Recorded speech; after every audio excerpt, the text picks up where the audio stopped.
Sir, माननीय सुरेश प्रभु जी भी हमारे बीच में उपस्थित हैं। उनसे निवेदन करना चाहूंगा कि वो भी हमें मार्गदर्शन देंगे। सुरेश जी, स्वागत है आपका।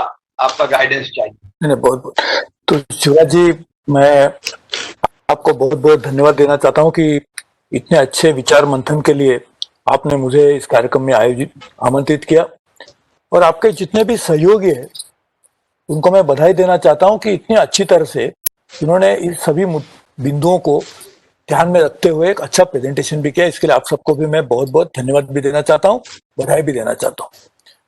वैसे देखा जाए तो आज जो वैश्विक स्थिति पैदा हुई है, इसमें मुझे लगता है हमारे सामने आत्मनिर्भरता के सिवा कोई विकल्प भी नहीं है।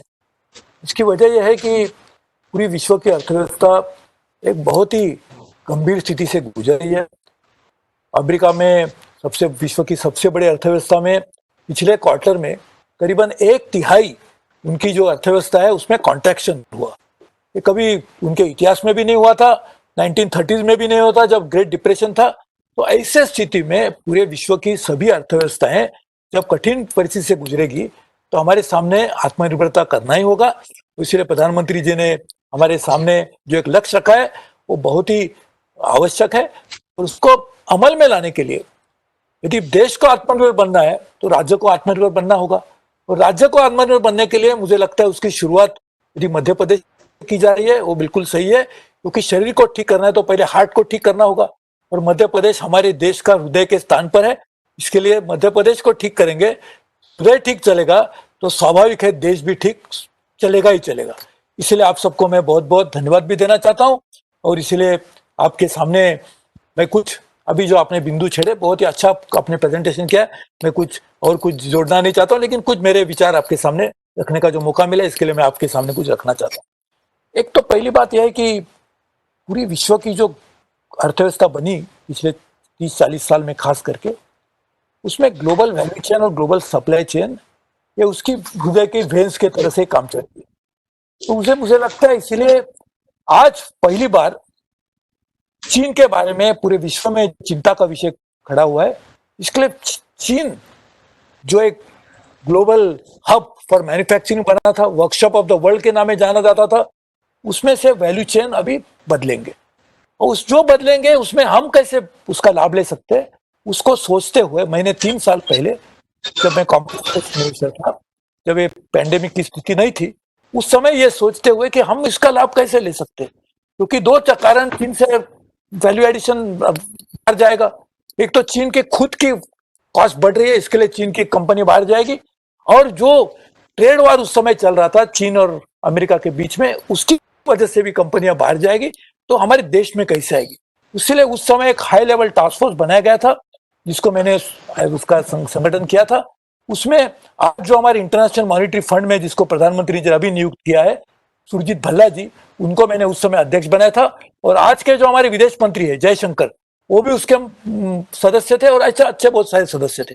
उसका रिपोर्ट मैं आपको मुख्यमंत्री जी आपके सामने भेजूंगा, क्योंकि वो यदि देश के लिए है लेकिन उससे जो कुछ बिंदु है, कुछ विषय है, उसका लाभ मध्य प्रदेश को भी हो सकता है। रिपोर्ट काफी बनी हुई है, ताकि इस तरह से हम ग्लोबल वैल्यू चेन में हमारे राज्य को, मध्य प्रदेश को किस तरह से जोड़ सकते हैं, इसके बारे में मैं आपको कहना चाहूंगा। आज एक दूसरी बात, आज जो रिपोर्ट आया उसमें 5-6 जो अलग अलग इंफ्रास्ट्रक्चर के सेक्टर्स है, उसमें एक चीज हमें ध्यान में रखनी होगी कि आने वाले दिनों में हमारी पब्लिक फाइनेंस की स्थिति काफी चिंताजनक रहेगी, क्योंकि सोर्स ऑफ रेवेन्यू आज तो एक कॉमन पूल ही बन गया। इनडायरेक्ट टैक्स के लिए जीएसटी, और डायरेक्ट टैक्स के लिए तो पहले ही कॉमन पूल था हमारे जो इनकम टैक्स जैसे डायरेक्ट टैक्स के लिए। आज दोनों में आने वाले दिनों में कुछ गिरावट कुछ समय के लिए तो जरूर आएगी, और इसलिए राज्य यदि सिर्फ वहीं से पैसा लेना चाहता है, राज्य को भी उसका एक विपरीत परिणाम कुछ समय के लिए तो जरूर भुगतना ही पड़ेगा। इसलिए हमारे सामने ये आवश्यक है कि हम किस तरह से पब्लिक फाइनेंस को ठीक करें। इसके लिए उसके बारे में आगे आने वाले आप सब चिंता करेंगे, लेकिन उसका इंफ्रास्ट्रक्चर के ऊपर भी कुछ जल पड़ेगा, क्योंकि इंफ्रास्ट्रक्चर अभी इनएविटेबली अपरिहार्य तरीके से हमें निजी क्षेत्र से करना पड़ेगा, क्योंकि पब्लिक फाइनेंस हमारे पास जितना चाहिए उतना नहीं रहेगा। इसीलिए प्राइवेट सेक्टर को यदि उसमें लाना है तो मुझे लगता है उसके लिए आपने जो बात कही, एक हाई लेवल कमेटी की जो डिस्प्यूट्स आएंगे उसको टैकल करने के लिए एक ऑम्बड्समैन हमको प्राइवेट सेक्टर इन्वेस्टमेंट राज्य में लाने के लिए बनाना पड़ेगा। और उसके लिए एक जो मॉडल कोरिया में अच्छा मॉडल बना है उसको भी मैं आपको मुख्यमंत्री जी आपको भेज दूंगा। कोरिया में मेरे जो मंत्री मित्र है उसको मैंने अभी व्हाट्सएप पे मैसेज भी भेजा है जब मैं देख रहा था, और मैं उसको आपके पास जरूर भेजूंगा तो कि पारदर्शी तरीके से डिस्प्यूट रिड्रेसल मैकेनिज्म बन जाएगा ताकि निजी क्षेत्र को आने में कोई दिक्कत नहीं रहेगी। तो मैं शुरू में कह रहा था कि देश को आत्मनिर्भर बनना है तो राज्य को बनना पड़ेगा, लेकिन क्या राज्य जिले को आत्मनिर्भर न करते हुए बन पाएगा आत्मनिर्भर? इसीलिए डिस्ट्रिक्ट को यदि हम हर जिले का ग्रोथ आज जो जिस तरह से चल रहा है उसको 3 या 4% और एक्सेलरेट करते हैं तो स्वाभाविक है कि हमारे राज्य का ग्रोथ भी 3-4% ज्यादा बढ़ेगा। इसीलिए डिस्ट्रिक्ट को ले ग्रोथ करने के लिए वहां की जो भौगोलिक स्थिति है, वहां की जो उपलब्ध साधन सामग्री है, उसको इस्तेमाल करते हुए लिवरेज करते हुए डिस्ट्रिक्ट का ग्रोथ कैसे करेंगे, इसके लिए भी 3 साल पहले मैंने काम शुरू किया था। कॉमर्स इंडस्ट्री मिनिस्टर था उसी लिए, और हमने 6 जिले चुने थे पूरे देश के। उसमें वाराणसी उत्तर भारत का था, दक्षिण भारत के लिए आंध्र प्रदेश का विशाखापट्टनम था, पश्चिम भारत का कोंकण लिया था, और पूर्व भारत का मुजफ्फरपुर बिहार का था। मैं वो मॉडल और करने के लिए बेसलाइन और स्ट्रैटेजी दोनों बनाने के लिए national council for applied economic research और इंडियन इंस्टीट्यूट ऑफ मैनेजमेंट को काम दिया था। वो रिपोर्ट्स भी रेडी है। वो रिपोर्ट मैं मुख्यमंत्री जी आपको इसलिए भेजूंगा ताकि उसी आधार के ऊपर हम हर जिले को प्लानिंग करेंगे ताकि हर जिले में एम्प्लॉयमेंट भी बढ़ेगी, वहां की जो नेचुरल रिसोर्सेज है उसको भी हम इस्तेमाल कर पाएंगे, और सही मायने में जिले का ग्रोथ वहां होगा ताकि हमें ग्रोथ बनने के बाद inclusive growth, it should not be an afterthought, but growth will be automatically integrating inclusiveness into it because we are starting from the district and therefore district will benefit। वो report भी मैं आपको जरूर भेज दूंगा। आज का जो कार्यक्रम है उसमें एक चीज आपने अच्छी तरह से कही कि लॉजिस्टिक आपने जानबूझ के लिया था, आपको मैं अभिनंदन करता हूं। मैं आपको एक उदाहरण दे रहा था, लॉजिस्टिक नेशनल लॉजिस्टिक पॉलिसी मैं जब कॉमर्स मिनिस्टर था मैंने बनाई थी, आपको उसका भी मैं कॉपी भेजूंगा। उसमें मैंने जिक्र किया था उस समय कि एक नेशनल लॉजिस्टिक हब हमारा मध्य प्रदेश में बने। उसकी वजह यह थी आपका लोकेशन। यदि मध्य प्रदेश का लॉजिस्टिक हब नहीं बन सकता तो कहां बन सकता है? उसको तो हम दक्षिण भारत में या और कहीं नहीं ले जा सकते। इसलिए मैं समझता हूं उसी को ध्यान में रखते हुए आप भी उसका नियोजन करें कि जिस तरह से नेशनल लॉजिस्टिक पॉलिसी के तहत एक नेशनल लॉजिस्टिक हब हमारे मध्य प्रदेश में बनना चाहिए।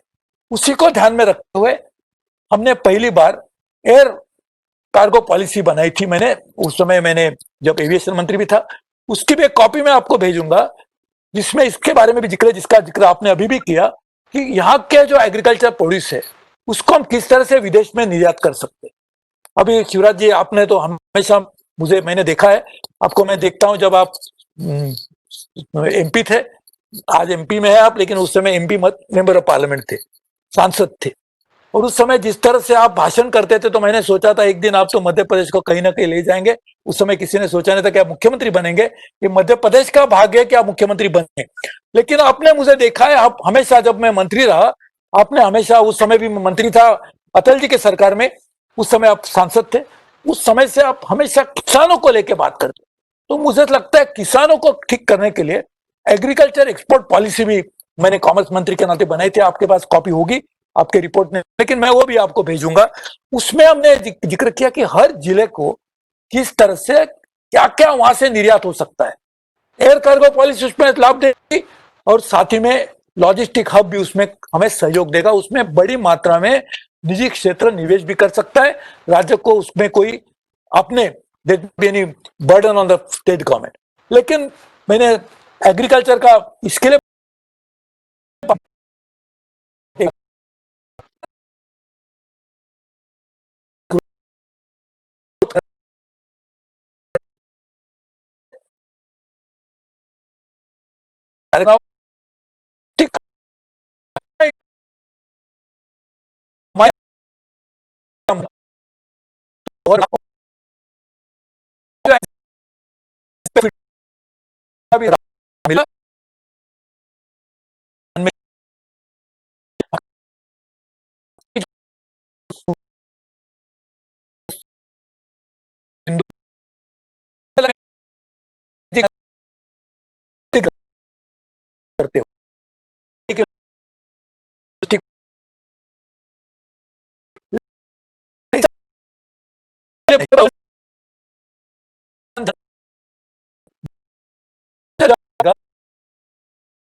वो भी आप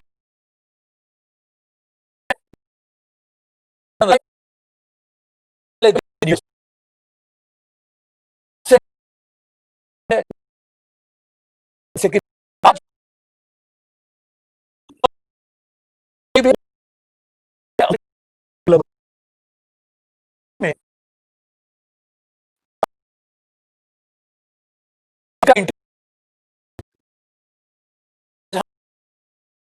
हम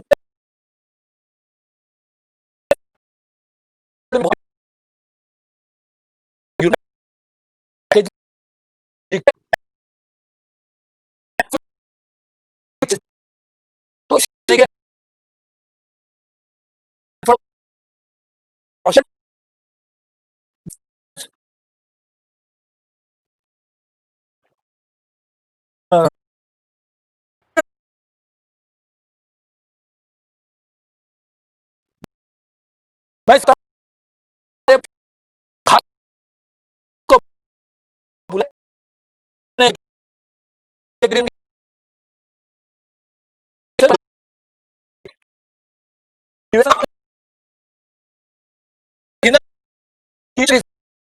जब ले हमें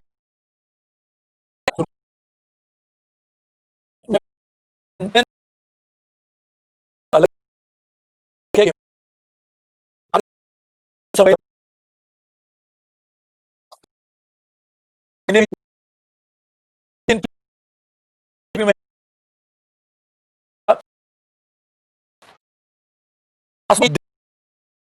देने के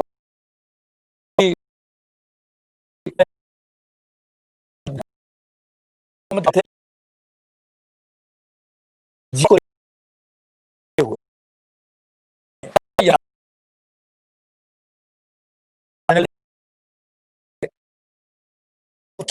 जी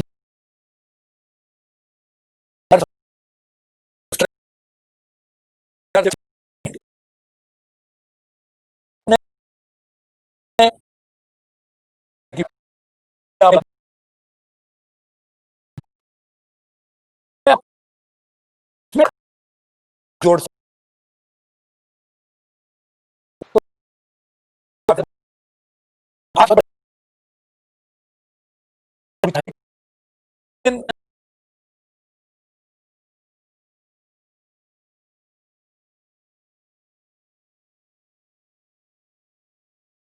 हम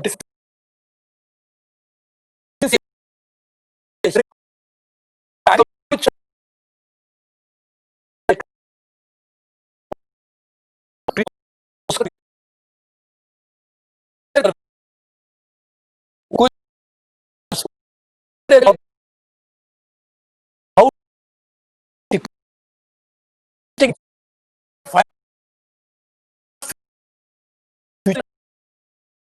we present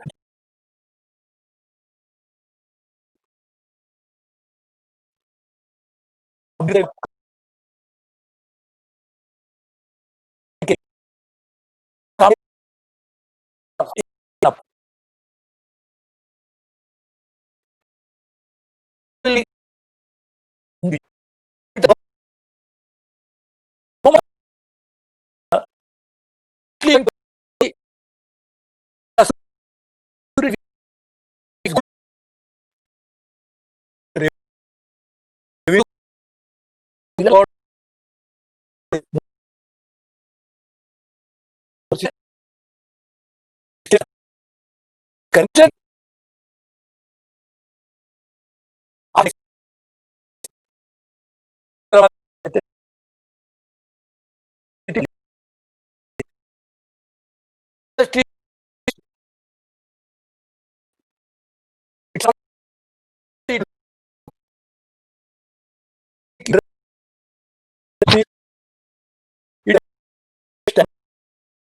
और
ये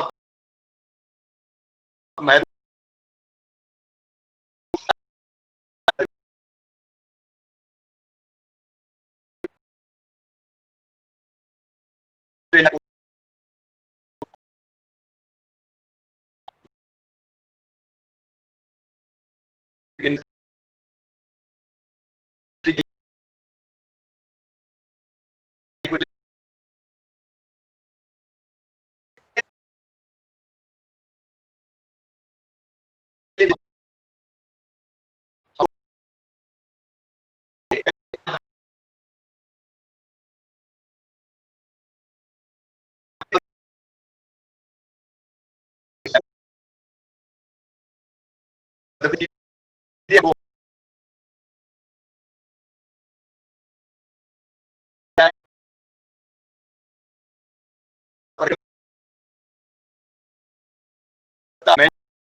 अगर